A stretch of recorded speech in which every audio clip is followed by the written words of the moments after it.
That's the sound of leads. Yeah, that's right, boys. That is the correct sound because we have the Week 9 challenges. And we're going to be talking about these Week 9 challenges. What could you expect out of Week 9? But I want to know from you guys, what do you think so far about Week 8? Did you guys find the challenges easy or did you find them hard? These are kind of be a little bit interesting. We got a few things that we're going to be doing differently than we usually do. So make sure you guys pay close attention to what's happening within the Week 9 challenges. Now, before we get started, I do want to remind you guys about the free V-Buck giveaways every single weekend. And we do those live on stream every Sunday. Super easy to enter. All you got to do is subscribe to the channel, turn on your notifications, and make sure you guys drop a comment with your gamer tag, PSN ID, or Epic ID. And you may have to do this throughout the entire week on every video we upload. Super easy to enter.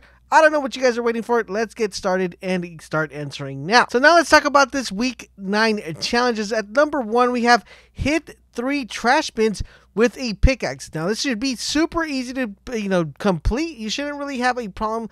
You can complete this with an LTM or any regular game mode.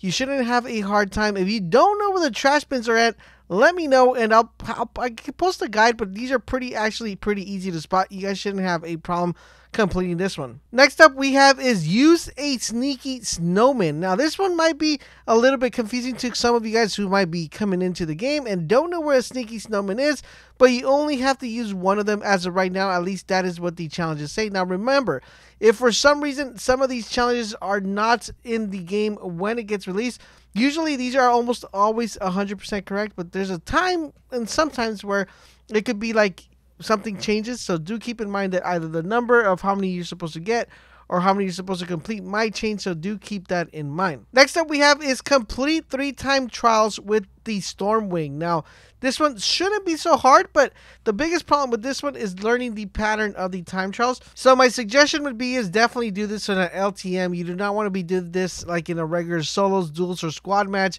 because I'm pretty sure you might get clapped and people might be farming this because they know you'll go to that time trial and they'll just wait for you guys to start doing it, and then you might get clapped there. So what I would suggest is do this in the LTM and get this one completed and get this out of the way as quickly as you possibly can because people will be camping this. Next up, guys, we have eliminate opponents with a shotgun. Not too hard to complete. This is 0 out of 3. You're probably going to want to make sure you knock someone down with an AR and then finish them off with a shotgun. Should be completed fairly easily. If you're having a hard time, LTM would probably be your best way to go about this one. The next one, guys, will have us landing in a specific location and getting an elimination. So we have to eliminate an opponent either in Junk Junction or Retail Row. Super easy to do, guys. Just land in the location and get the elimination. Next, we have a stage 1, and this is landing on different stages or different places. We have a total of 5. You have to land on Retail Row. You have to land on Frosty Flight, Haunted Hills, Shifty Shafts, and Dusty Divot. So just make sure you guys land at all these locations and you will get this one completed fairly easily. And last but not least, guys, we have another one, which is dance on 3 different name locations. As of right now, we don't know where these name locations are at, but as soon as we find and get that information, I'll be more than happy to put a guide for you guys. Don't forget, guys, if you want to stay up to date to everything Fortnite, make sure you guys keep it locked on this channel, and I will catch you guys on the next video.